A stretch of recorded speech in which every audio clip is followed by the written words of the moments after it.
Viagem na eletricidade.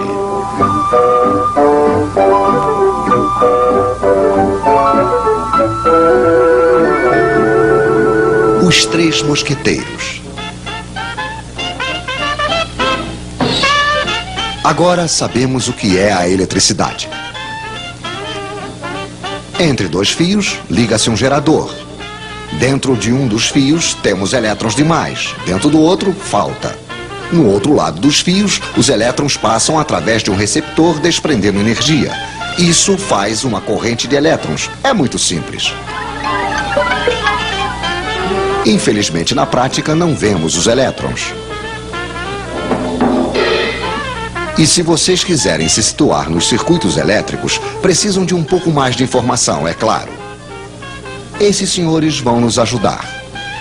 O gerador cria entre os dois fios uma diferença de potencial ou tensão. Isso é medido em volts. Obrigado, Sr. Volta. O gerador pode ser uma pilha, uma bateria de carro ou simplesmente uma tomada. O receptor pode ser uma lâmpada, um ferro de passar, um radiador elétrico, enfim, uma quantidade de aparelhos mais ou menos potentes. A potência se mede em watts, em quilowatts. Obrigado, Sr. Watts. Assim que o receptor é ligado ao gerador, uma corrente passa e não se precisa ser diplomado em eletricidade para compreender que se ligarmos uma lâmpada 2 vezes mais potente, vai passar uma corrente 2 vezes mais intensa. Isso supondo que a quantidade de volts não tenha mudado. A intensidade da corrente se mede em amperes. Poderíamos medi-la, é claro, mas não é necessário. Conhecemos a voltagem. Está escrito nas pilhas ou nos contadores. Conhecemos a potência, está escrita nos aparelhos. Basta fazer uma pequena divisão. Intensidade em amperes igual a potência em watts dividido pela tensão em volts. Por exemplo, quanto passa de amperes dentro de um radiador de 1500 watts ligado em uma voltagem de 220 volts? Pois é, passará 1500 dividido por 220, que é igual a 6,8 amperes, se não tivermos errado, é claro. Mas acho que os senhores nos prepararam um pequeno exercício. Em uma mesma tomada, eles vão ligar 3 lâmpadas de 100 watts, um radiador de 1500 watts, uma torradeira de 760 watts e um forno elétrico de 3000 watts. Problema: calculem a intensidade da corrente que vai passar na tomada. Bem, é muito simples. 100 mais 100 mais 100 mais 760 mais 1500 mais 3000. Potência total, 5560 watts. Dividido pela tensão 220, igual, senhores, igual a 25 amperes.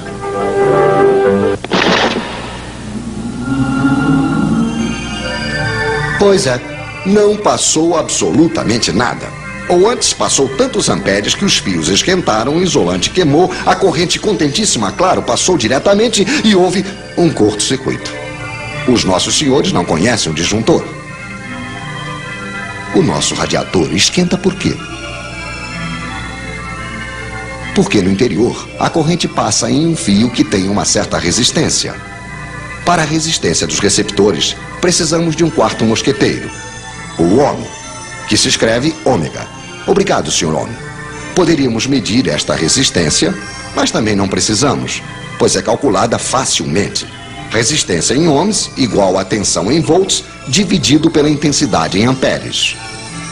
O seu radiador, que deixa passar uma corrente de 6,8 amperes, terá uma resistência de 32 ohms. Mas é realmente interessante saber disso?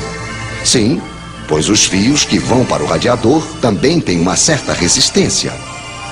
Se eles são finos demais, longos demais e estão em péssimo estado, terão a mesma resistência que o radiador e vão desprender o mesmo calor que este, o que será suficiente para fundir o isolante.